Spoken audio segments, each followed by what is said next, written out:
대파를 구울 때 매운맛을 내는 성분은 휘발이 되어 없어지고 단맛이 나는 성분이 생성되는데, 당뇨가 있는 분들은 혈당이 많이 오를까봐 걱정되시잖아요. 이 성분은 설탕과는 달리 혈당을 오르게 하지 않아서 당뇨가 있는 분들도 전혀 부담 없이 드실 수 있는 단맛입니다.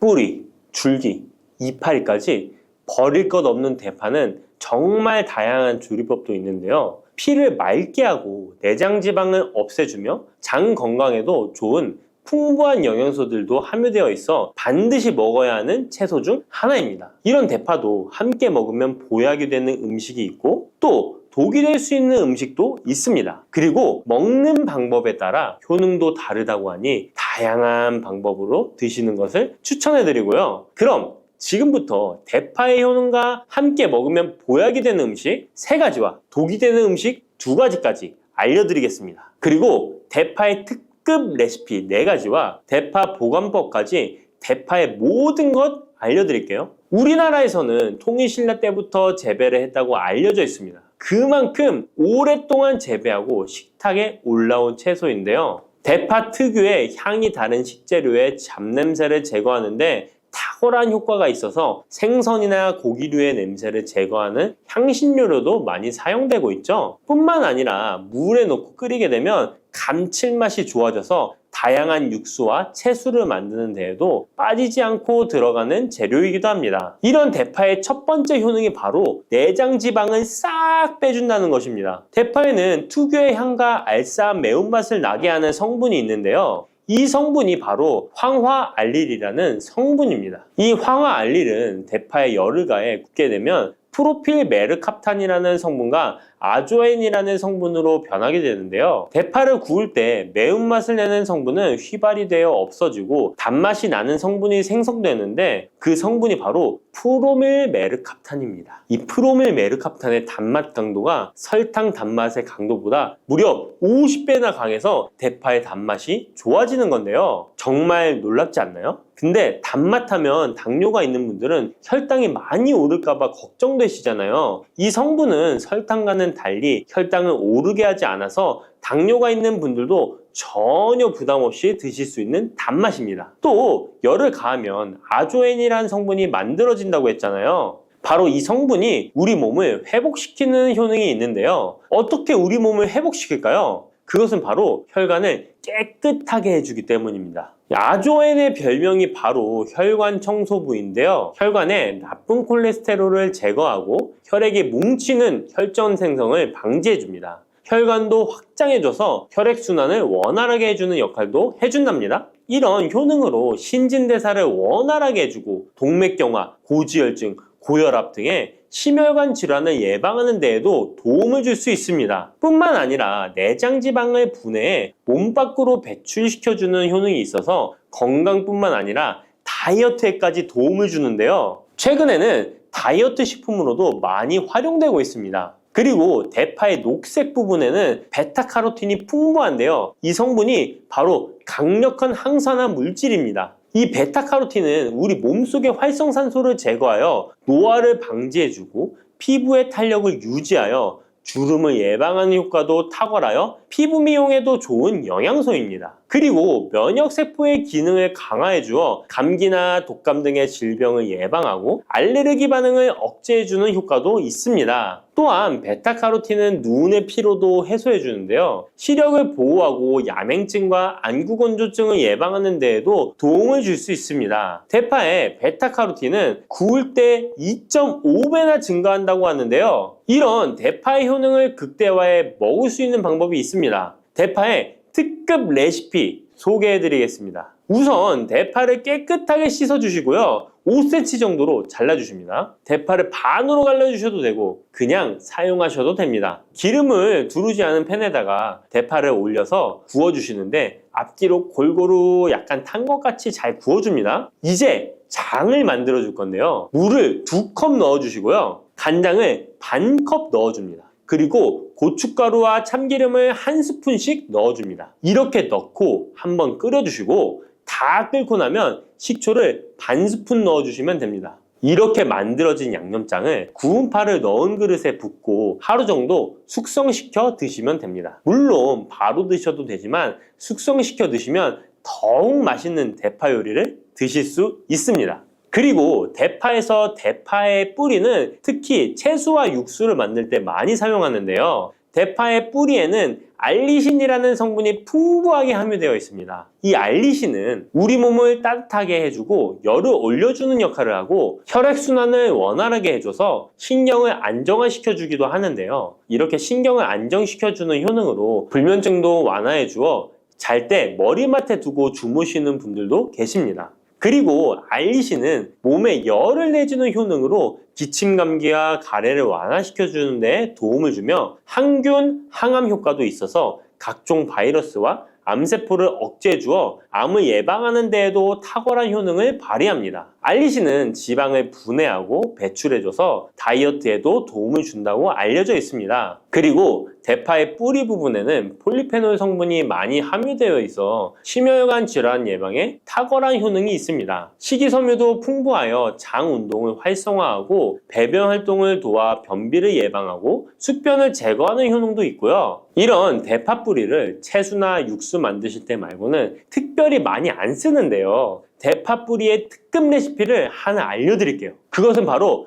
대파 뿌리 생강차입니다. 대파 뿌리와 생강을 함께 끓여서 차로 드시게 되면 기관지나 폐와 같은 호흡기의 염증을 제거해주고 무릎과 같은 관절의 염증도 제거해주어 관절 통증을 완화시켜줄 수 있습니다. 생강에는 진저롤, 쇼가올, 페로 화합물 등 다량의 항염증 성분들이 함유되어 있어서 우리 몸의 염증을 제거하는 데 탁월한 효능을 가지고 있습니다. 생강은 약재로서 오랫동안 사용되어 왔는데요. 최근에도 계속해서 새로운 효능이 발견되고 있을 정도로 약성이 아주 좋은 식품입니다. 최근 한 연구 결과에 따르면 생강에는 소염 진통제로 많이 사용되는 이부프로펜과 비슷한 항염증 효과가 있고 류마티스 관절염을 완화시키는 데에도 효과가 있는 것으로 밝혀졌습니다. 그럼 지금부터 대파 뿌리 생강차 만드는 방법을 알려드리겠습니다. 먼저 생강을 물에 넣고 끓여주시고요. 처음에는 강불로 해주시고 끓기 시작하면 중불로 줄여서 20분 정도 더 끓여줍니다. 그 후에 대파 뿌리도 넣고 3분 정도 더 끓여주시면 됩니다. 이렇게 끓인 물에서 생강과 대파 뿌리는 건져주시고 따뜻할 때 드시거나 냉장고에 넣고 시원하게 드셔도 됩니다. 이렇게 대파 뿌리와 생강을 함께 끓여 차로 드시면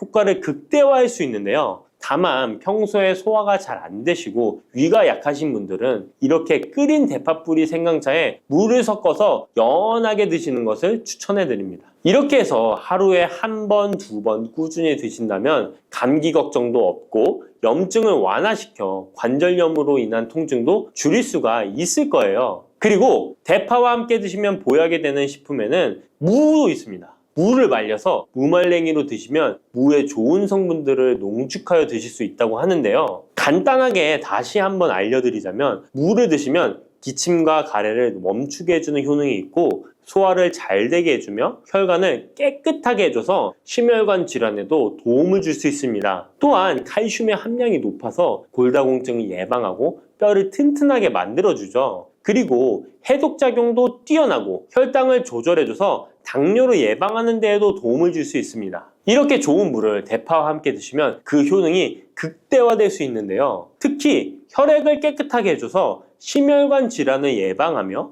당뇨 또한 예방해 줄 수 있을 뿐만 아니라 당뇨 합병증을 완화시켜 주는 데에도 탁월한 도움을 받을 수 있습니다. 대파를 넣은 무말랭이 무침을 만들어 드시면 오독오독한 무말랭이 식감도 좋고 입맛도 돌게 하는 반찬으로도 정말 좋으니까 꼭 대파 무말랭이 무침도 만들어서 드셔보시길 바랍니다. 대파와 함께 드시면 보약이 되는 음식 세 번째는 바로 두부입니다.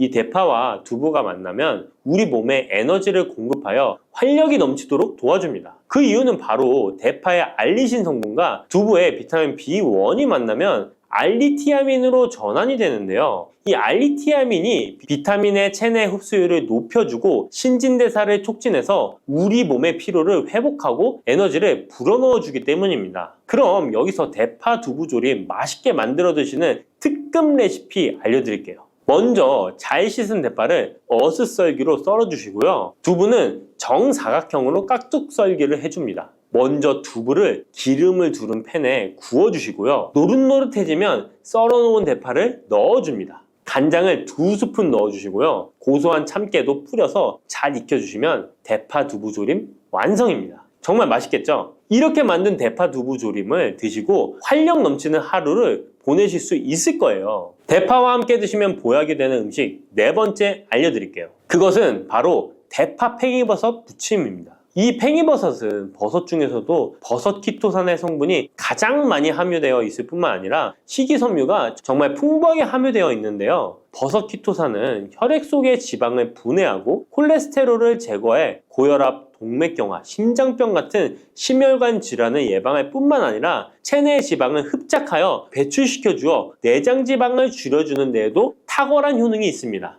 또한 체내의 중금속의 배출을 돕고 간 건강을 돕는 효능도 있다고 알려져 있고요. 그리고 풍부한 식이섬유가 배변 활동을 도와서 숙변을 제거하는 데에도 큰 도움을 줍니다. 하지만 이 팽이버섯의 세포벽은 단단하기 때문에 그냥 드시게 되면 좋은 성분을 흡수하기가 힘든데요. 열을 가하게 되면 세포벽이 깨지면서 영양 성분의 흡수율을 높일 수 있습니다. 이런 팽이버섯과 대파를 함께 드시게 되면 내장 지방을 제거하고 혈관을 깨끗하게 하는데 탁월한 음식이 되는데요. 먼저 팽이버섯의 밑둥은 잘라버리시고요. 팽이버섯을 적당한 크기로 잘 썰어줍니다. 그리고 흐르는 물에 잘 씻어줍니다. 그리고 대파는 어슷썰기로 잘게 썰어주시고요. 적당한 용기에 계란을 풀어주세요. 팽이버섯과 대파를 넣어서 잘 섞어주고 소금 한 꼬집을 넣어 간을 해줍니다. 이제 잘 달궈진 팬에 기름을 두르고 붙여주시면 됩니다. 정말 쉽죠? 그런데 이렇게 좋은 대파도 함께 드시면 안 되는 음식이 있습니다. 대파와 함께 드시면 안 되는 음식 첫 번째는 바로 꿀입니다. 대파와 꿀은 2가지 다 몸에 열을 올려주는 효능이 있습니다. 한의학에서는 대파와 꿀을 함께 먹으면 위장에 탈이 나고 더부룩한 현상이 나타날 수 있다고 하는데요. 대파와 꿀을 함께 먹으면 위에서 소화액 분비를 억제하여 소화불량을 유발할 수 있기 때문인데요. 또한 꿀은 알레르기 반응을 일으킬 수 있는데 대파와 함께 먹으면 알레르기 반응이 더 악화될 수 있다는 것을 알아두시면 좋고요. 꼭 기억하셔서 대파와 꿀은 함께 드시지 않기를 추천합니다. 또 대파와 함께 드시면 안 되는 음식은 미역입니다. 미역과 대파 둘 다 알긴산이라는 성분이 있는데 이 알긴산은 미끌거리는 식감이 있습니다. 함께 드시게 되면 식감이 안 좋은 이유도 있지만 식감보다도 더 중요한 이유가 있습니다. 왜냐하면 파에는 인과 유황 성분이 있기 때문인데요. 미역과 파를 함께 드시게 되면 파의 인과 유황 성분이 미역에 함유된 칼슘의 흡수를 방해하게 됩니다. 미역에는 칼슘 함량이 높아서 골다공증 예방에 좋은 효능이 있는데 이 효과를 떨어뜨리게 되는 것이고요. 미역국을 끓일 때 대파로 채수를 내어 시원한 미역국을 끓여 드시는 분들이 계신데 절대 미역국을 끓일 때 대파는 사용하지 않으셔야 합니다. 자, 다음으로는 대파 보관하는 법을 알려드릴게요. 대파를 한 단 사면 양이 많아 한 번에 드시지 못하는 경우가 많은데요. 대파를 보관하실 때는 씻지 않고 흙이 묻은 채 보관하는 것이 좋지만 사용하기 불편하기 때문에 씻어서 보관하는 방법 알려드릴게요.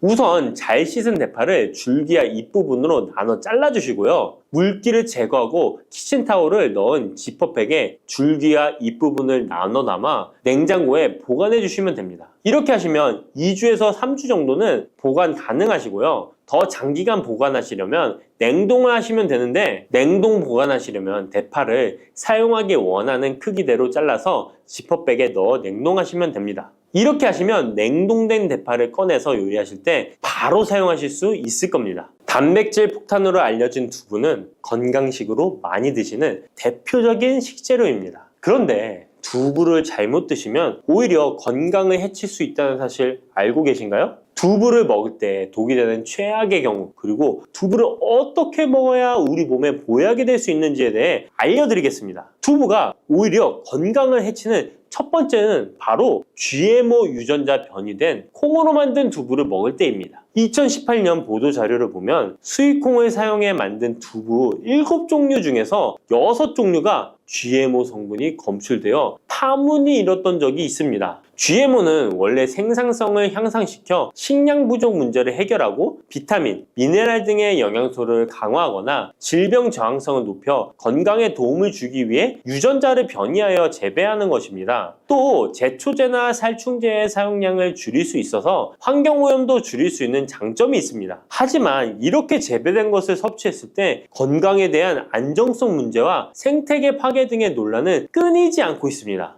우리나라에서는 GMO 재배를 법으로 금지하고 있으며 많은 나라들이 GMO의 수입과 생산을 규제하고 있습니다. GMO 식품을 꾸준히 섭취할 경우 건강에 문제가 생길 수 있는데요. 2년 동안 실험지 200마리에게 GMO 옥수수를 먹인 실험 결과 20%의 쥐에서 종양이 발생했고 종양의 크기도 컸는데요. 종양의 크기가 탁구공만큼 크게 자란 쥐도 발견됐는데 쥐 전체 몸무게의 4분의 1에 해당되는 무게였다고 합니다. GMO 표기가 의무이기 때문에 GMO 표기가 없는 식품을 사 먹으면 되지만 문제는 식품을 몇 차례 가공 과정을 거쳐 GMO의 DNA나 단백질이 남아있지 않은 식품은 GMO 표기를 하지 않아도 된다는 규정이 있기 때문에 소비자로서는 불안할 수밖에 없는데요. 따라서 두부를 구매하실 때 원료가 수입산이 아닌 국내산 콩으로 만든 두부를 사 드시길 바랍니다. 우리나라는 GMO 재배 자체가 금지이기 때문에 국내에서 재배된 식품은 안심하고 드셔도 됩니다. 두부가 건강을 해치는 두 번째는 바로 유부를 드시는 것입니다. 유부는 두부를 기름에 튀겨서 만드는 건데요. 유부를 먹는 방법에는 대표적으로 유부초밥이 있지만 이외에도 다양한 요리의 재료로 사용됩니다.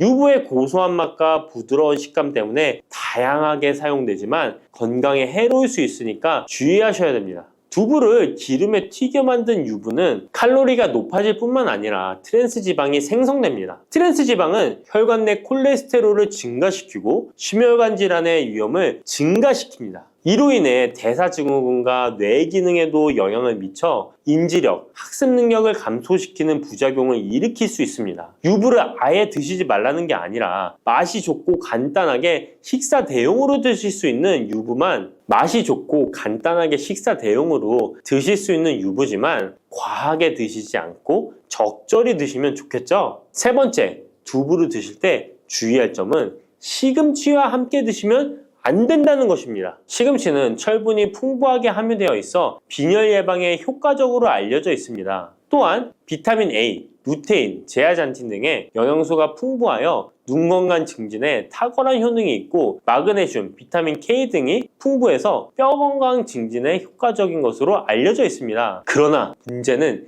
시금치에 함유된 옥살산입니다. 이 옥살산이 두부의 칼슘과 결합하여 수산칼슘이라는 성분이 만들어지는데 이 성분이 결정을 이루어 신장이나 요로에 쌓여 결석이 됩니다. 신장결석, 요로결석이 되어 극심한 통증을 유발할 수 있다는 것입니다. 시금치를 드실 때는 두부와 같이 칼슘이 많은 음식을 피하시고 별도로 섭취하시는 게 좋겠습니다. 네 번째, 두부를 드실 때 오히려 해가 되는 경우는 갑상선이 약하신 분들입니다. 두부에는 사포닌이라는 성분이 함유되어 있는데 사포닌을 많이 섭취하게 되면 요오드가 몸 밖으로 과도하게 배출될 수 있습니다.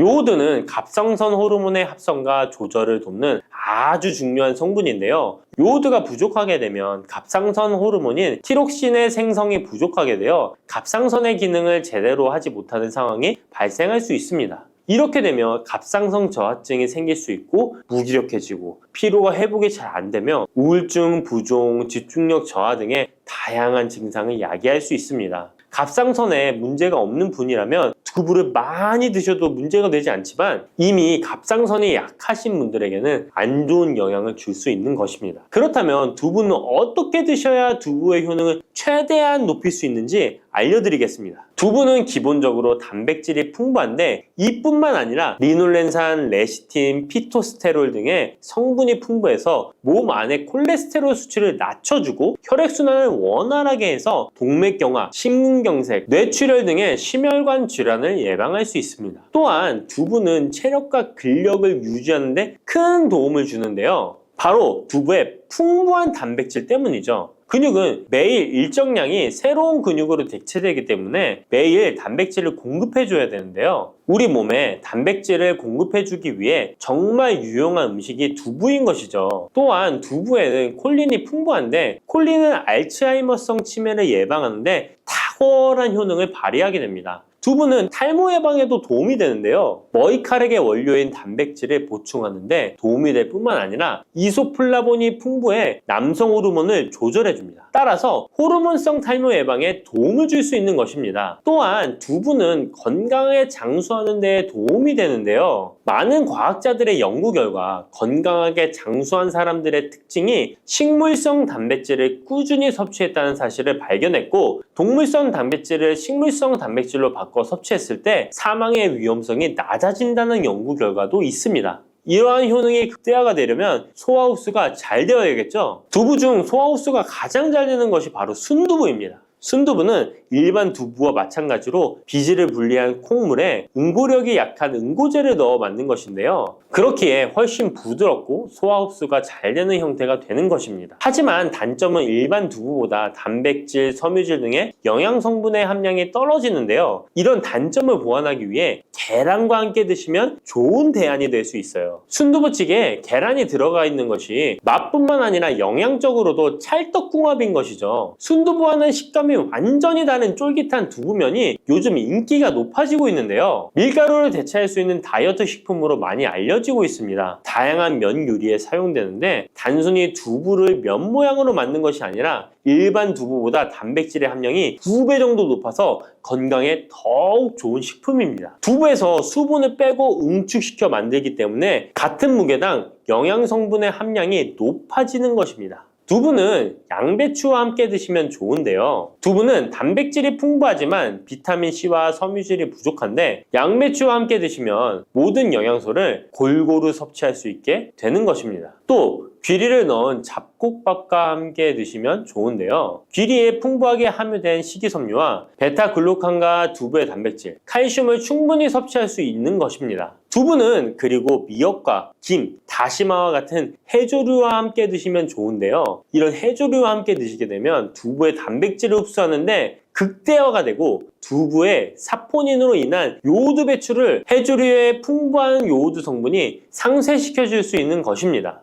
두부와 함께 먹으면 좋은 음식으로는 토마토가 있습니다. 토마토에는 라이코펜이라는 강력한 항산화 성분이 함유되어 있어서 세포의 노화를 방지하고 활성산소를 제거하여 혈관을 건강하게 보호하며 암을 예방하는 효능도 있습니다. 두부와 토마토 그리고 계란까지 함께 살짝 볶아 드신다면 풍부한 영양 성분을 섭취할 뿐만 아니라 암 예방과 체중 감량에도 좋고 피부 미용에도 탁월한 효능을 누릴 수 있습니다. 50대 이후에 근육이 많이 빠졌다면 이것을 드시면 됩니다. 요새 들어 몸이 예전 같지 않다고 느끼시는 분들 계신가요? 만약 그런 분들이 계신다면 몸에 단백질이 부족한 것을 의심해 볼 수도 있습니다. 나이가 들면서 왜 단백질 섭취가 중요한지 그리고 그에 따른 여러 가지 사실들을 알아보려고 하는데요. 나이 들수록 단백질이 더 중요하다는 말을 들어보신 분들도 많이 있을 거예요. 우리 몸의 필수 영양소라는 단백질, 이 단백질 섭취가 중요한 이유 5가지를 알려드릴게요. 첫 번째는 근감소증 예방입니다. 나이가 들면 근육량이 자연스럽게 줄어들게 되는데요. 이를 근감소증이라고 합니다. 근감소증은 근육이 빠르게 줄어드는 질환으로 단백질은 근육을 구성하는 주요 성분인데요. 단백질을 충분히 섭취하지 않으면 근육량이 급격히 줄어들게 되고 이렇게 되면 근력도 같이 약화되며 근감소증을 유발할 수 있습니다. 단백질이 부족하게 되면 그 진행이 훨씬 더 빨라질 수 있는데요. 근육이 줄어들게 되면 일상생활을 하기 어려워지고 이렇게 되면 근육이 더 감소하게 되는 악순환이 생길 수 있습니다. 단백질 섭취와 운동을 병행하는 게 가장 좋겠죠? 단백질이 중요한 이유 2번째는 면역력 증가입니다. 단백질과 면역력이 연관이 있다고 하시며 의아해 하시는 분들이 있으시죠? 단백질은 우리 몸속의 세포 그리고 장기뿐만 아니라 수많은 호르몬을 구성하는 중요 요소입니다. 또 단백질은 면역 시스템에서 중요한 역할을 하는 항체와 효소를 생성하는데 백혈구라고 많이 들어보셨죠? 이 백혈구는 감염을 인식하고 싸우는 주요 면역세포인데요. 이 백혈구가 주로 단백질을 사용하여 병원균을 인식하고 항체를 만들어 병원균을 물리치는데 중요한 역할을 합니다. 또한 우리 몸의 중요한 면역세포도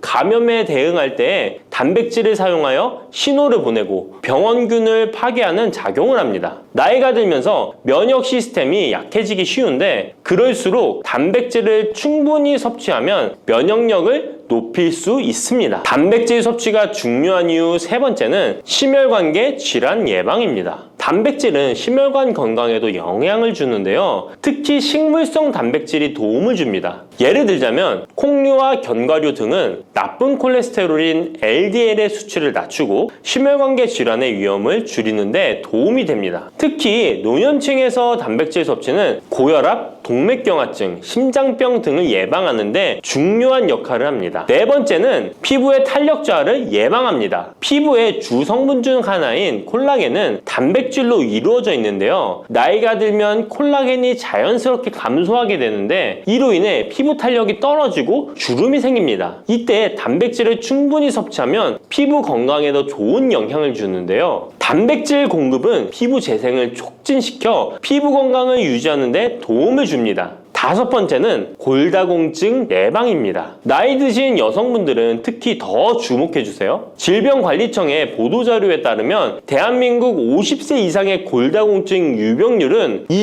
22.5%로 약 5명 중 1명은 골다공증이 있는데요. 골다공증은 조용한 뼈 도둑이라고 불릴 정도로 초기 증상이 뚜렷하게 보이지 않지만 골다공증이 한 번 생기면 이로 인한 고관절, 척추, 손목 등의 골절이 생기기 쉽고 이로 인해 합병증 위험 또한 증가하는데요. 이 골다공증을 예방하는 데 중요한 요소가 바로 단백질입니다. 단백질은 뼈를 구성하는 중요한 요소 중 하나인데요. 뼈의 건강을 유지하는 데 필요한 칼슘과 함께 단백질은 뼈의 구조를 안정화시키고 골밀도를 높여서 골다공증을 예방하는 데 중요한 역할을 합니다. 한마디로 노년층에서 우리가 흔히 알고 있는 칼슘과 비타민 D와 함께 단백질 섭취를 증가시키면 뼈가 약해지는 것을 방지할 수 있습니다. 이렇게 중요한 우리 몸속의 단백질이 혹시 부족하게 된다면 무슨 일이 일어날까요? 단백질이 부족하면 여러 가지 신체 기능에 문제가 생기는데요. 첫 번째는 인지 기능 저하와 치매입니다. 단백질 부족이 치매를 유발한다니 놀라셨나요? 연구에 따르면 단백질이 뇌 건강을 유지하는 데 아주 중요한 역할을 합니다. 특히 기억력에 많은 영향을 주는데요. 단백질은 뇌에서 신경 전달 물질을 만들고 뇌세포의 구조를 유지하는 데 도움을 줍니다. 특히 학습과 기억력에 영향을 주는 시냅스에서 발생하는 신경 전달 물질의 방출과 수용체 활성화는 대부분 단백질에 의해 조절되는데 예를 들어 NMDA 수용체와 AMPA 수용체는 기억 형성에 중요한 역할을 하며 이것들은 모두 단백질로 구성되어 있습니다. 그래서 충분한 단백질을 공급받지 못하면 뇌 기능이 떨어지고 치매나 인지 기능 저하의 위험이 점점 커질 수 있는 가능성이 있다는 것이에요. 이러한 단백질 섭취가 우리 몸에 얼마나 중요한 영향을 끼치는지 다시 한번 아셨죠? 또 단백질이 부족하면 탈모도 일어날 수 있다는 거 아시나요? 혹시 머리카락이 점점 얇아지고 있는 거나 빠지고 있는 것 같다고 느끼시나요? 탈모도 단백질 부족과 관련이 있습니다. 우리 머리카락도 단백질인 케라틴으로 주로 이루어져 있기 때문에 단백질이 부족하면 머리카락이 자연스레 약해지고 그 증상이 점점 심해지면 탈모가 올 수 있습니다. 우리가 광고로 많이 접하는 탈모 영양제 같은 경우도 맥주 효모 성분과 머리카락을 이루고 있는 아미노산 단백질로 구성이 되어 있는 것을 보면 쉽게 이해가 가실 거예요. 그러니 건강한 모발을 생각한다면 단백질을 잊지 말고 섭취해야겠죠? 그런데 말입니다. 왜 노년층이 단백질을 더 많이 섭취해야 하는 걸까요? 젊은 사람들보다 더 중요한 이유가 있을까요? 그 이유는 노년층은 근육이 자연스럽게 감소하고 신진대사도 느려져서 기초대사량이 감소하기 때문에 체지방률이 증가할 수 있고 단백질의 체내 합성 능력 또한 떨어지게 되는데요. 그러면 근육량이 줄어들게 되고 그만큼 신체 활동도 힘들어지면서 일상생활에서 어려움을 겪을 수 있는 것입니다. 그래서 노년층일수록 단백질을 충분히 섭취해서 근육을 유지하는 게 매우 중요하답니다. 그런데 노년층은 소화 기능이 떨어지기 때문에 사실 고기나 생선 같은 동물성 단백질을 섭취하는 게 불편할 수 있고 또 나이가 드시면서 식사량이 감소하거나 식사 준비의 번거로움도 몇 끼 단백질을 챙겨 먹는데 어려움을 주는 게 사실입니다. 그래서 혼자 지내시는 분들은 더욱더 단백질 섭취가 어렵기도 합니다. 또한 어떤 분들은 체중 증가를 걱정해서 단백질이 고칼로리라고 생각해서 드시기를 꺼려 하기도 하고요. 그렇다고 해서 섭취하기 어렵다고 단백질의 섭취를 멀리해서는 절대 안 됩니다. 우리 몸에 이렇게 필수적인 단백질을 충분히 섭취하기 좋은 음식에는 무엇이 있을까요?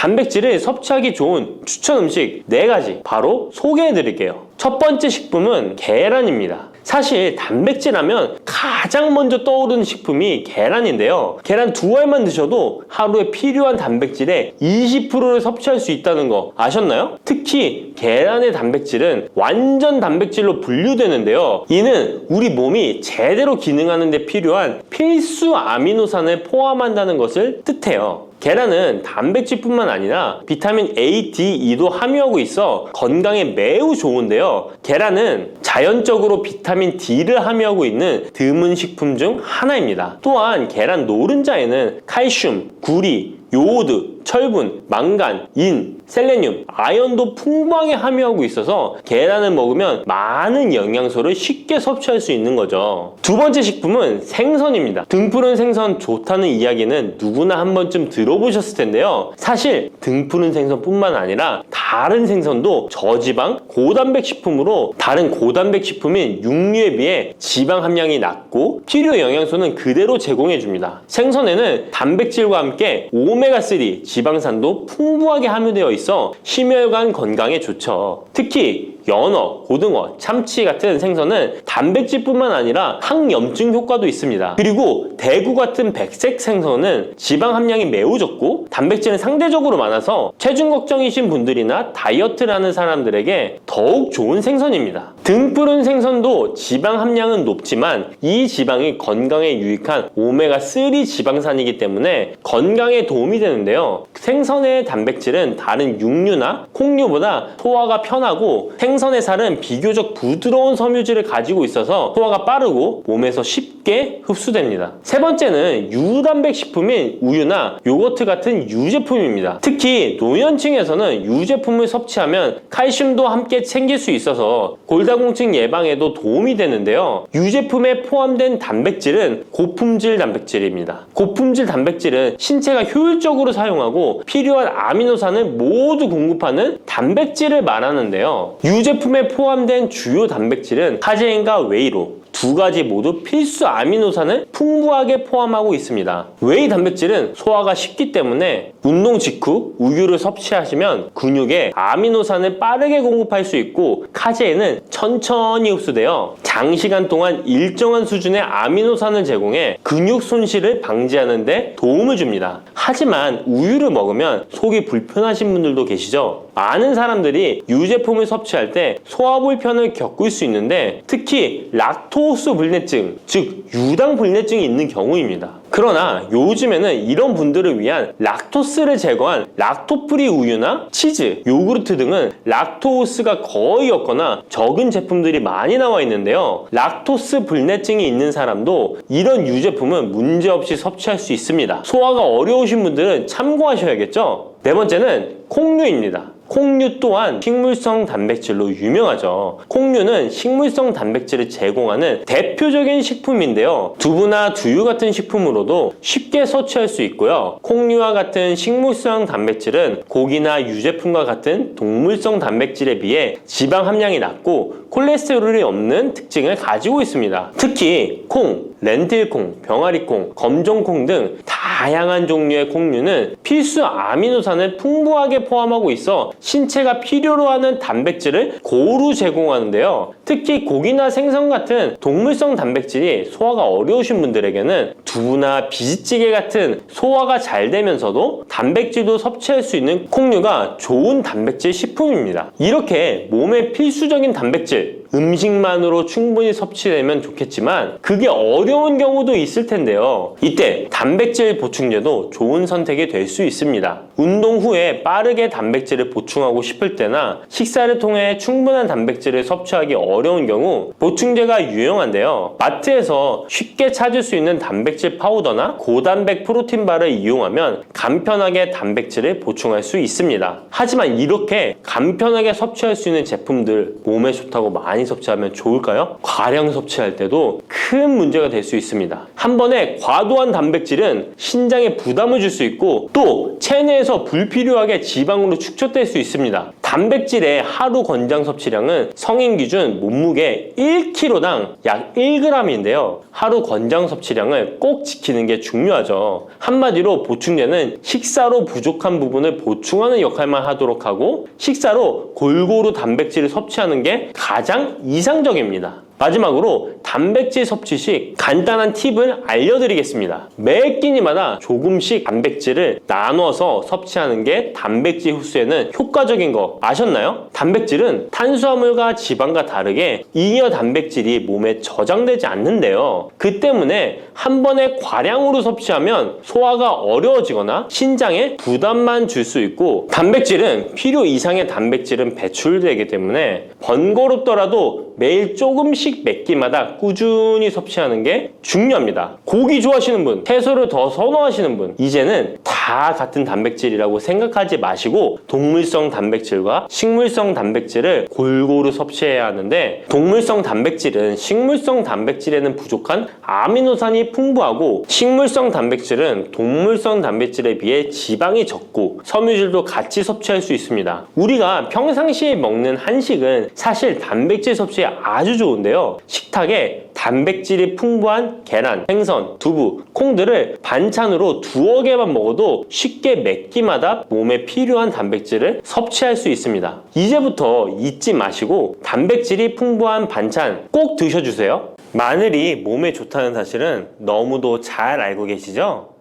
그런데 이것과 함께 먹으면 암과 치매에 걸린다니 깜짝 놀라셨나요? 아무리 몸에 좋은 마늘이지만 함께 먹으면 오히려 몸에 독이 되는 음식들도 있습니다. 그리고 마늘은 생마늘, 구운 마늘, 찐 마늘, 절인 마늘, 흑마늘 등 먹는 방법이 다양하잖아요. 이렇게 먹는 방법에 따라서도 우리 몸에 주는 효능이 다르답니다. 여기서 잠깐! 마늘 껍질은 대부분 먹지 않고 버리시잖아요. 마늘 껍질 오늘부터 절대 버리지 마시기 바랍니다. 마늘 껍질을 왜 먹어야 하는지 그리고 어떻게 먹어야 하는지 알려드릴게요. 자, 그럼 마늘과 절대 함께 드시면 안 되는 음식과 마늘과 함께 드시면 좋은 음식 그리고 마늘과 마늘 껍질의 효능까지 마늘에 대한 모든 것을 알려드릴게요. 마늘은 정말 우리나라 사람들이 좋아하는 식재료인데요. 한국농촌경제연구원이 발표한 자료에 의하면 우리나라 1인당 1년 동안 마늘 소비량이 7kg인데요. 놀라지 마세요. 세계 평균이 0.8kg이랍니다. 우리나라 사람들이 마늘을 정말 많이 먹고 있죠. 마늘을 많이 먹는다는 것, 그만큼 건강한 식단을 먹고 있을 가능성이 높은 건 사실이지만 먹는 방법에 따라 오히려 독이 될 수도 있습니다. 여기서 마늘과 절대 함께 먹으면 안 되는 음식 첫 번째는 바로 빵입니다. 마늘빵 아시죠? 마늘이 발라져 있어 달콤 쌉싸름한 마늘 맛도 나고 향긋한 향도 좋아 즐겨 먹게 되는데요. 마늘이 있어서 몸에도 좋은 빵이라고 착각하고 즐겨 드실 수 있는데요. 마늘빵은 절대 드시면 안 됩니다. 왜냐하면 빵의 재료인 밀가루는 탄수화물이 주 성분인데요. 밀가루의 고탄수화물은 소화 과정에서 당으로 분해되고 혈당 지수를 급격히 올리게 되며 이때 인슐린의 분비가 과도하게 됩니다. 이런 현상이 반복되게 되면 체내의 인슐린 저항성이 높아지고 췌장을 망가뜨려 당뇨를 유발할 수 있는 것입니다. 그리고 이 당은 몸에 흡수되면서 지방으로 변하고 쉽게 살이 찌게 되어 비만을 야기할 수 있습니다. 밀가루 빵을 만들면 글루텐이라는 단백질이 생성되는데 이 글루텐은 소화불량, 복통, 변비 등 증상을 유발할 수 있습니다. 이뿐만 아니라 글루텐이 몸에 들어오면 장에서 에소루핀이라는 성분이 만들어지게 되는데 이 에소루핀은 중독성이 강해 밀가루 중독을 일으켜 빵 같은 밀가루를 과다 섭취하게 만든다는 것입니다. 마늘이 아무리 좋은 성분으로 항암작용, 항염증 작용을 한다고 해도 마늘빵으로 드신다면 아무 소용이 없는 것입니다. 그러면 마늘은 어떻게 먹어야 마늘의 효능을 극대화할 수 있을까요? 마늘은 생으로 드실 때도 물론 좋지만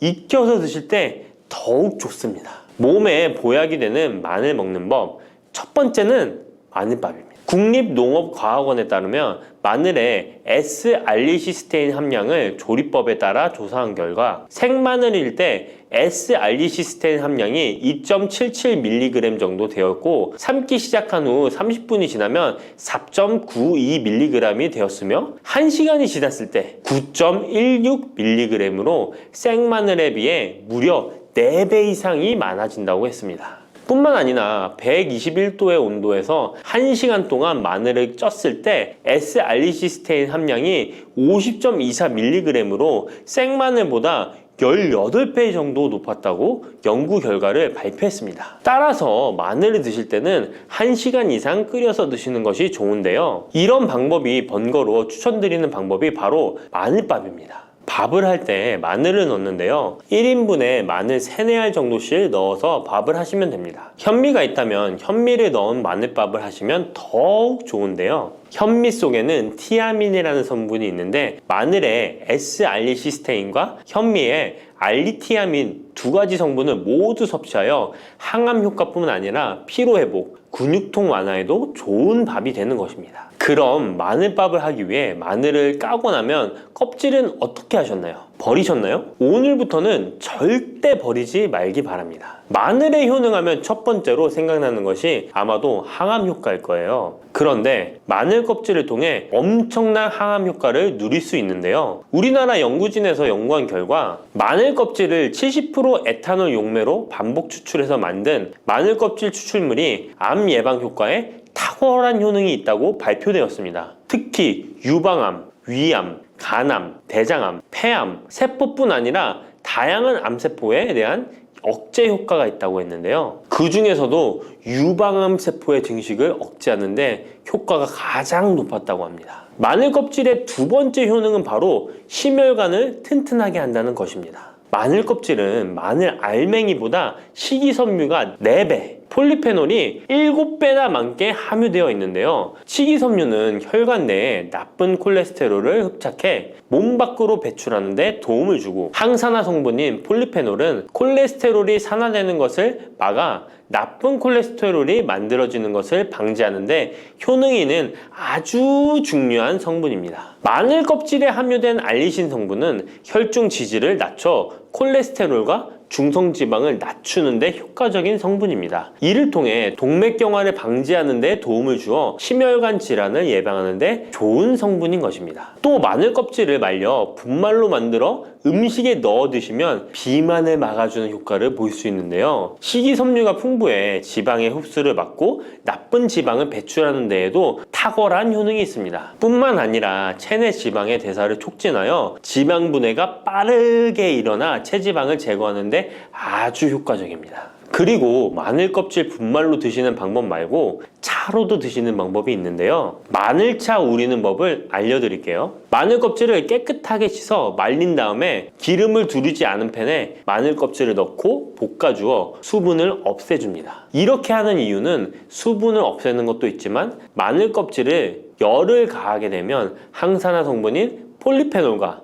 플라보노이드 성분이 증가하기 때문입니다. 이렇게 수분을 없앤 마늘 껍질을 냉동실에다 보관하셨다가 드실 때 끓는 물에 소주 반 컵을 넣고 물 1리터, 마늘 껍질 15g 정도 넣고 끓여주시면 됩니다. 이렇게 끓인 마늘 껍질차를 따뜻하게 드셔도 되고 냉장고에 넣어 시원하게 드셔도 괜찮습니다. 마늘이 몸에 좋다고 해서 꿀에 마늘을 재워 드시는 분 계시잖아요. 물론 꿀마늘이 몸에 좋은 분들도 계시지만 꿀과 마늘은 절대 함께 드시면 안 되는 음식입니다. 식품 비방이라는 문헌에 보면 꿀과 마늘은 함께 먹으면 안 된다라고 적혀 있는데요. 그 이유는 꿀과 마늘은 둘 다 열을 내는 뜨거운 음식이기 때문입니다. 꿀과 마늘을 함께 먹게 되면 체질이 맞지 않는 경우에는 부작용이 클 수 있기 때문입니다. 체질에 맞지 않는 분들이 이 꿀마늘을 드시게 되면 눈의 충혈이 잦아지고 노화가 빨라질 수 있습니다. 돋보기를 빨리 쓸 수 있게 된다는 거죠. 또한 두통이 생기며 피부에도 트러블이 생기는 부작용도 있으니 꼭 기억하시기 바랍니다. 당 섭취에 주의하셔야 하는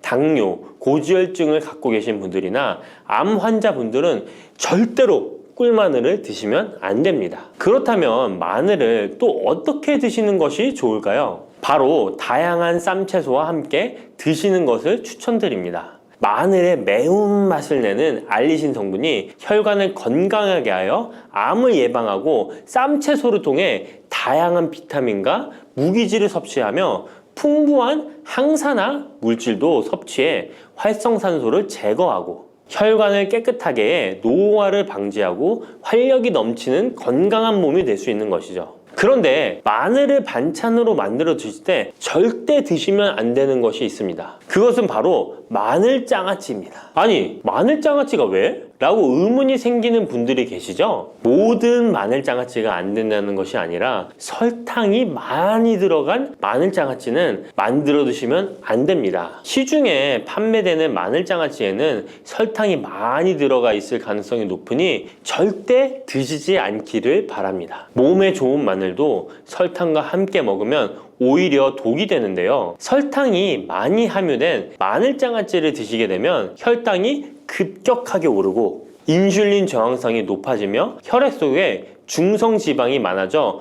혈액을 끈적하게 만들게 됩니다. 또한 설탕을 많이 섭취하게 되면 뇌에서 기억력을 담당하는 해마의 크기를 줄어들게 해 기억력을 감퇴시키고 나아가 치매를 일으킬 수도 있습니다. 집에서 마늘장아찌를 담가 드실 때는 설탕을 넣지 말고 건강한 식재료만을 사용하시는 것이, 마늘을 건강하게 드실 수 있는 또 다른 방법은 흑마늘을 추천드립니다. 마늘에 열을 가하면 마늘색이 점점 짙어져 결국 까맣게 변하는 흑마늘이 되는데요. 그 이유는 마늘 속에 있는 당류와 단백질인 아미노산이 반응하여 갈색을 띠는 멜라노이딘 색소가 만들어지기 때문입니다. 이 반응을 마이야르 반응이라고 하죠.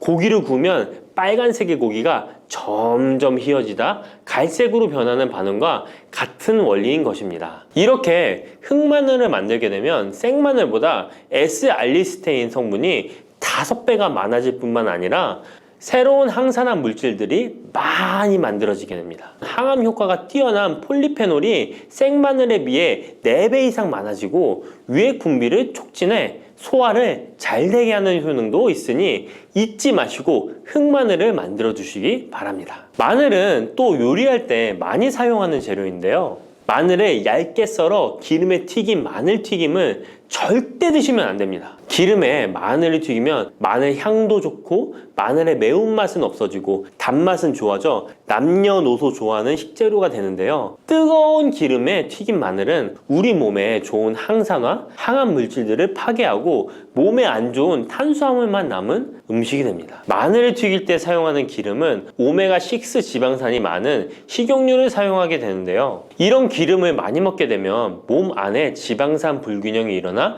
염증 수치가 높아질 수 있습니다. 튀긴 마늘을 섭취하게 되면 당 독소 또한 높아져 결국 우리 몸에 인슐린 저항성이 높아지는 악영향을 주는 것이죠. 만약 기름에 튀긴 마늘을 드시고 싶다면 한 가지 방법이 있는데요. 그것은 올리브유를 사용하시고 불을 오래 가열하지 말고 살짝만 가열하여 마늘도 튀기듯이 오래 하지 말고 살짝만 익혀서 드시면 향도 좋고 몸에도 좋은 마늘을 드실 수 있습니다. 올리브유를 이용한 마늘을 드시는 방법 하나 더 알려드리겠습니다. 그것은 올리브유에 마늘을 재워 먹는 방법인데요. 먼저 마늘을 끓는 물에 넣어 5분 정도 데쳐주시고요. 소독된 병에 마늘을 담고 올리브유를 가득 담아줍니다. 이때 통후추를 조금 넣어주면 풍미를 더욱 높일 수 있습니다. 올리브유와 마늘이 만나 항산화 성분, 항암 물질이 극대화되어 혈관을 튼튼히 하고 혈전의 생성을 막고 혈류를 원활하게 하여 치매를 예방하고 심장마비와 뇌졸중까지 예방할 수 있는 보약이 되는 것입니다. 이렇게 만든 마늘 올리브유 절임은 반찬으로 드셔도 좋고 생선 요리를 할 때 이 마늘을 으깨어 생선에 발라주면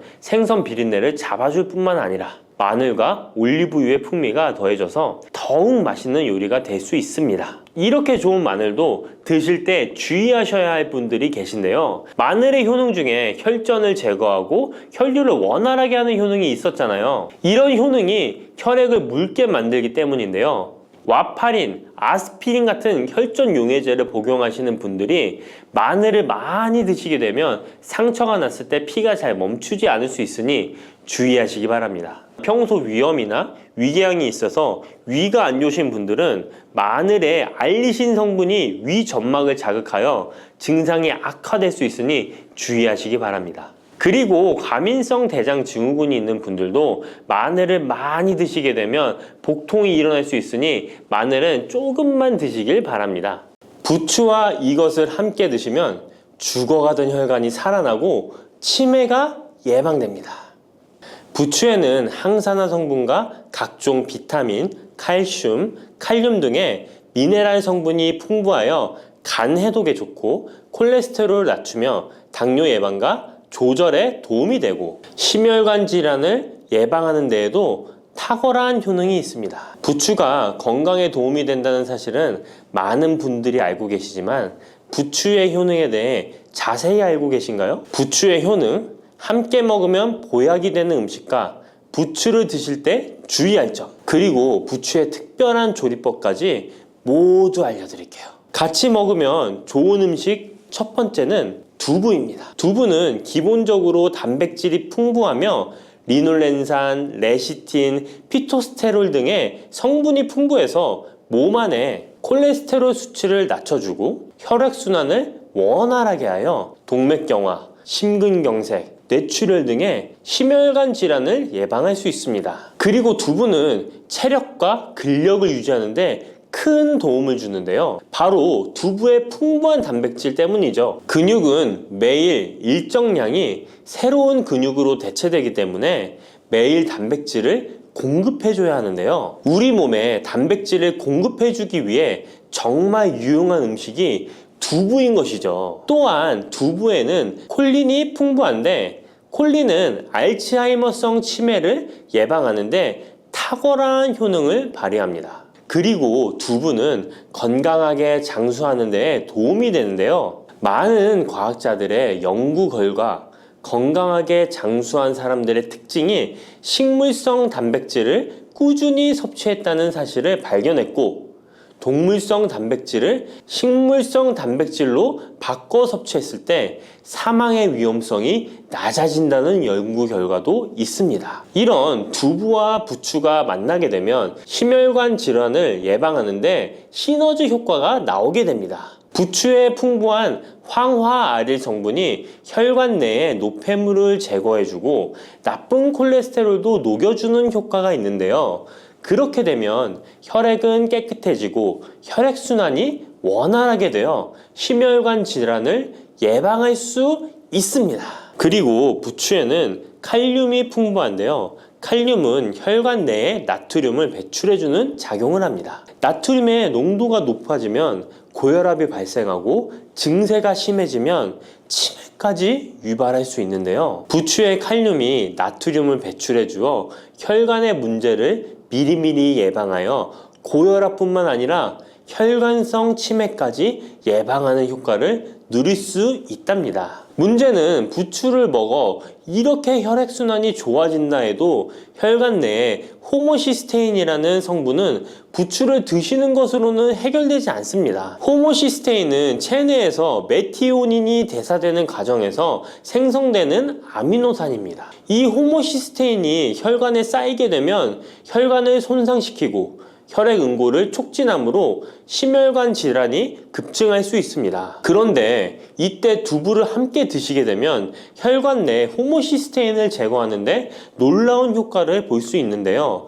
바로 두부의 풍부한 엽산이 호모시스테인을 몸 밖으로 배출해 주는데 탁월하기 때문이죠. 이 엽산이 호모시스테인을 다시 메티오닌으로 전환시켜 독성을 완화시킬 수 있습니다. 앞에 말씀드렸다시피 두부에 단백질이 풍부하다는 사실은 알고 계실 거예요. 그런데 단백질의 양이 고기보다 훨씬 많다는 사실은 모르셨죠? 나이가 들수록 고기가 소화가 잘 안 되어 잘 안 드시게 되는 분들이 많이 있습니다. 그리고 우리나라 성인들의 단백질 섭취량이 많이 부족하다는 통계 자료도 있습니다. 두부를 드시게 되면 부족한 단백질을 충분히 보충해 주어 근육을 튼튼하게 하는 데 도움이 되고, 이는 관절염과 통증을 예방하는 데에도 도움이 되는 것이죠. 그리고 두부에는 이소플라본이란 성분이 많이 들어있는데요. 이소플라본은 칼슘의 흡수를 도와주고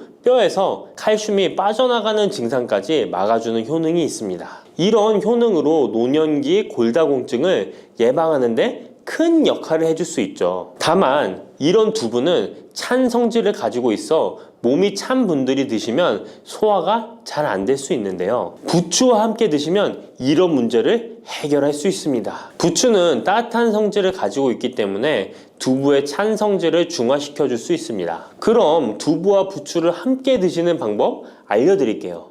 먼저 두부를 면포에 담아 물기를 빼주며 으깨주세요. 으깬 두부와 잘게 썬 부추에 계란을 넣어 반죽을 해줍니다. 그리고 달궈진 팬에 기름을 넣어 주시는데요. 이때 기름은 오메가3가 풍부한 올리브유나 들기름을 사용해 주세요. 반죽을 넣고 잘 부쳐주면 두부 부추전이 완성됩니다.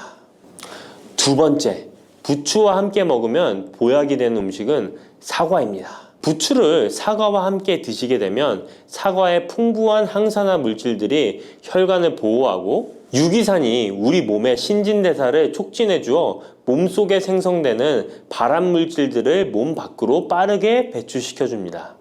부추의 효능 중 가장 중요한 것 중에 하나가 바로 이 항암 효과인데요. 부추에 있는 다양한 영양 성분과 식이섬유, 항산화 물질들 덕분이죠. 부추에는 비타민 A, 비타민 C와 같은 항산화 물질이 풍부합니다. 이 항산화 물질은 세포를 손상시키고 염증을 유발하며 노화를 촉진하는 활성산소를 제거하는 역할을 해주고 암세포의 활성을 억제하는 효능이 있습니다. 특히 비타민 A는 면역체계를 강화시켜 주어 우리 몸이 암세포와 싸워 이길 수 있는 힘을 높여주는 역할을 해준답니다. 세포를 손상시키는 주범에는 프리라디칼이란 물질이 있는데요. 프리라디칼의 체내 농도가 높아지면 암세포의 발생이 급격하게 올라가게 됩니다.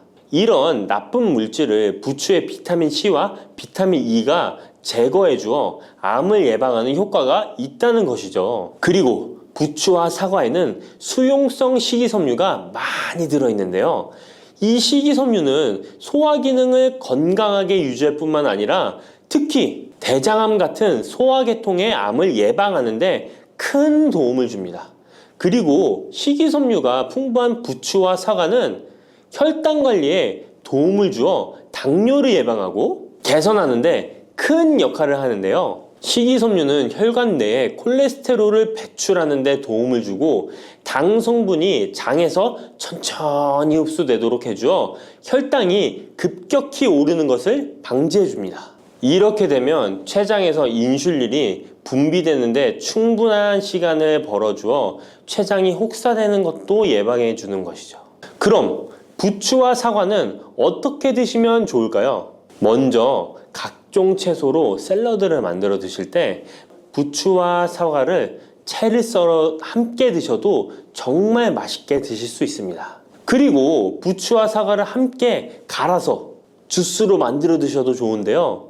만드는 방법도 아주 간단합니다. 먼저 잘 씻은 부추를 적당한 크기로 잘라주시고 사과도 가운데 씨를 빼고 적당하게 잘라줍니다. 믹서기에 넣고 물 1컵, 올리브 오일을 1스푼 넣어줍니다. 올리브 오일을 넣으면 부추의 영양 성분 흡수율을 몇 배나 올려줄 수 있습니다. 이렇게 넣고 갈아주기만 하면 부추 사과 주스 완성입니다. 세 번째, 부추와 함께 먹으면 보약이 되는 음식은 돼지고기입니다. 부추의 강력한 생명력은 지친 간을 되살리는데도 그 효능이 뛰어나 간에 쌓인 독소를 제거하는데도 효과적인데요. 부추에 함유된 베타카로틴과 클로로필 같은 간세포를 보호하고 간의 재생을 촉진해주는 역할을 해줍니다. 그리고 부추에 함유된 사포닌 성분은 지방간을 예방하고 간의 부담을 덜어주는데 많은 도움을 줄 수 있습니다. 또한 황화알릴이라는 성분이 풍부한데 이 성분은 간의 면역력을 강화해주고 간의 여러 질환을 예방해주는 효능이 있습니다. 여러분 혹시 글루타치온이라는 영양제 들어보셨나요? 부추에는 체내에서 이 글루타치온을 합성할 때 필요한 황화합물이 풍부하여 간의 해독작용을 높여줄 수 있습니다. 이때 돼지고기를 부추와 함께 드시면 우리 몸에 보약이 되는데요. 부추의 알리신 성분이 돼지고기의 비타민 B1의 흡수율을 높여줍니다. 또한 부추의 따뜻한 성질이 돼지고기의 찬 성질을 보완해 주어 소화가 잘 되도록 도와주고 위장 건강에 도움을 줄 수 있습니다. 그리고 영양학적으로도 서로 보완이 되어 균형 잡힌 식사가 될 뿐만 아니라 혈액순환 개선, 면역력 강화, 피로 해소, 에너지 증진, 항암 효과 등을 더 효과적으로 얻을 수 있습니다. 그렇다면 부추와 돼지고기는 어떻게 드시면 될까요? 돼지고기 수육을 부추와 함께 쌈을 싸서 드셔도 좋지만 반찬으로 만들어 먹을 수 있는 방법을 제가 알려드릴게요. 바로 돼지고기 부추볶음인데요. 먼저 부추를 적당한 크기로 잘라 준비해 주시고 돼지고기는 길쭉하고 얇게 썰어줍니다. 잘 달궈진 팬에 올리브유를 둘러주시고 부추와 돼지고기를 한 번에 넣고 볶아줍니다. 이때 대파와 다진 마늘을 넣어주시고 간장으로 간을 해주시면 됩니다. 다 볶아진 후에 들기름을 살짝 곁들여 주시면 고소함이 폭발할 뿐만 아니라 영양도 만점인 보약 반찬이 완성됩니다. 참고로 돼지고기 대신 오리고기를 사용해도 훌륭한 요리가 된답니다. 네 번째, 부추와 함께 먹으면 보약이 되는 음식은 브로콜리입니다. 브로콜리는 세계 10대 슈퍼푸드 중 하나로 선정될 만큼 건강에 좋은 채소입니다. 브로콜리에는 항산화 물질인 비타민 E, 베타카로틴, 비타민 C 등이 풍부하게 함유되어 있어 혈관 속의 활성산소를 제거하여 세포의 노화를 방지하는 효과가 있습니다. 그리고 설포라판이라는 항암 성분도 풍부하여 암세포의 성장을 억제하고 암 예방에 효과적인 놀라운 식물이죠. 또한 비타민 A가 풍부하여 눈 건강에도 아주 좋은 효능을 발휘합니다. 이 비타민 A는 부추에도 풍부하여 함께 드실 때 시너지 효과를 누릴 수 있게 되는데요. 비타민 A는 로놉신의 합성을 도와 야맹증을 예방해주고 눈의 점막을 만들어내는 효능이 있어 안구 건조증을 예방하고 눈시림 증상을 완화시켜줄 수 있습니다. 또한 비타민 C는 활성산소를 제거하여 안구세포를 보호해주고 눈의 혈관을 건강하게 유지시켜 주어 망막이 손상되는 것을 막아줍니다. 이런 효능으로 눈이 충혈되는 것과 통증을 완화시켜 줄 수 있습니다. 눈 질환 중에 황반변성은 노인의 실명원인 1위로 매우 위험한 질병인데요. 부추와 브로콜리에 풍부하게 들어있는 비타민 E가 예방해 줄 수 있습니다. 황반변성은 안구의 급격한 노화로 인해 발생하는데 비타민 E가 노화를 막아주는 효능이 있어 황반변성을 예방하는 데 도움을 줍니다. 이 비타민 E는 비타민 C, 비타민 A와 함께 먹을 때 우리 몸에서 흡수율이 올라가는데요. 그렇기 때문에 부추와 브로콜리를 함께 먹으면 눈을 건강하게 하는데 높은 시너지 효과를 가질 수 있습니다. 그렇다면 부추와 브로콜리는 어떻게 드실 수 있을까요? 지금 바로 함께 먹는 특급 조리 방법을 알려드릴게요. 잘 씻은 부추를 적당 크기로 잘라 준비하고 브로콜리는 송이를 나누어 끓는 물에 부추와 함께 살짝 데쳐줍니다. 데친 부추와 브로콜리는 찬물에 헹군 후에 물기를 제거합니다. 간장, 식초, 설탕, 다진 마늘, 참기름을 섞어 양념장을 만들어 부추와 브로콜리를 골고루 묻혀줍니다. 마지막으로 통깨를 뿌려주면 맛있는 부추 브로콜리 무침이 완성됩니다. 이렇게 몸에 좋은 부추도 주의해야 할 사항이 있습니다. 돼지고기와 함께 먹을 때는 좋지만 소고기와는 함께 먹지 않는 것이 좋습니다. 소고기는 부추와 비슷하게 따뜻한 성질을 가지고 있습니다. 부추와 함께 드시게 되면 뜨거운 성질이 강화되어 위와 장 등의 소화기관에 강한 자극을 주게 되어 소화불량을 일으키고 복통이나 설사를 유발할 수 있습니다. 너무 많이 드시게 되면 그 열로 인해 두통과 불면증까지 오는 경우도 있습니다. 그리고 신장 기능이 약하신 분들도 부추를 드실 때 주의하시는 게 좋은데요. 그 이유는 부추의 풍부한 칼륨 때문입니다. 칼륨이 몸속에 나트륨을 배출해주는 효능이 있지만 신장이 약하신 분들이 부추를 과하게 드시게 되면 많은 양의 칼륨이 몸에 들어오게 되고 약한 신장이 칼륨을 몸 밖으로 잘 배출해주지 못하게 됩니다. 그렇게 되면 고칼륨 혈증이 나타나 근육이 약화될 수 있고 심장 박동이 불규칙해질 수 있으며 심하면 호흡곤란을 초래하기도 합니다. 따라서 신장 질환이 있으신 분들은 몸 상태를 보면서 소량씩 드시는 게 좋겠습니다.